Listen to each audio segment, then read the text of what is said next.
The Peak District National Park is a very special place for three main reasons. First of all, it's a fantastic concentration of wildlife, historic features, an amazing concentration of landscape character. Secondly, it's right at the heart of the country, an amazing place for people to come and walk, cycle, climb, just experience this great place. And thirdly, it's a living landscape. It's a place where people live, they work, they farm, they go to school, and it's all those three things together that make the Peak District a very special place. The aims of the National Park start with the conservation and enhancement. So the wildlife, the landscape, the special character of our historic buildings and the historic environment. So conservation of those is our first aim. The second important aim relates to encouraging people to visit the National Park, experience that wonderful environment, to learn something about it, to appreciate the landscape in its own right.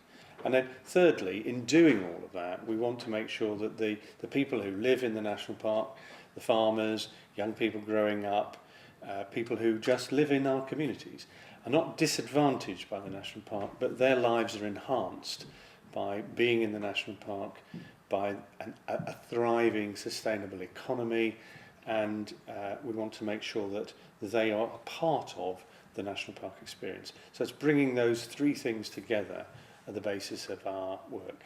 Well, our objectives, the way we go about achieving our aims, are based on three main ways of working. First of all, we lead that very wide range of organisations and people who contribute to the National Park. So the farmers, the landowners, those people that own much of the land, the voluntary sector, organisations like the National Trust, the Youth Hostel Association, and of course the business and other communities, people who contribute in many ways to the practical management of the National Park.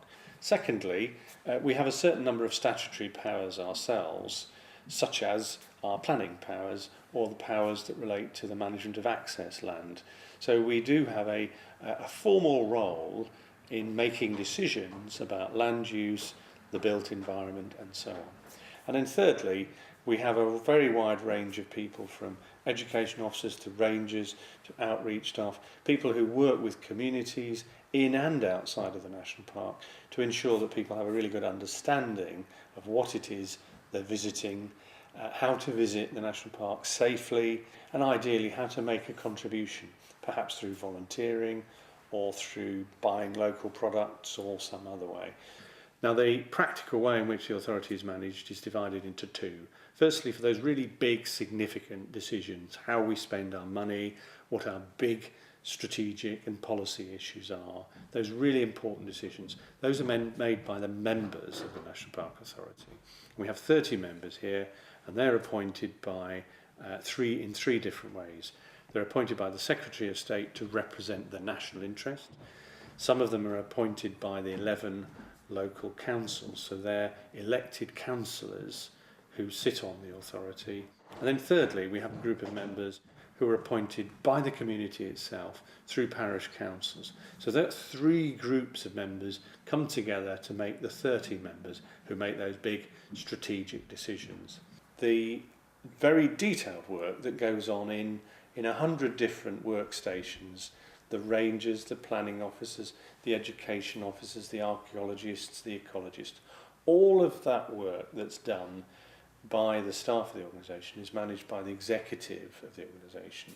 So we take a view here that we employ lots of very bright, capable, intelligent people, and as much as possible we want to help them get on with the job.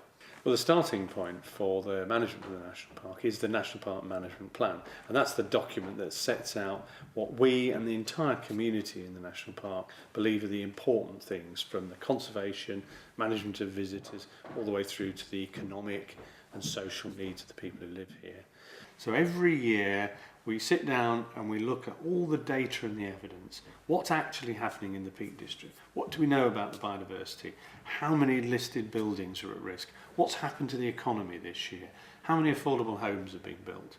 So we look at all of that and we check each year, how far are we going on that plan? The plan has about a 5-year life, and it's going to be important that we take stock. How much have we achieved? is the plan current for the moment?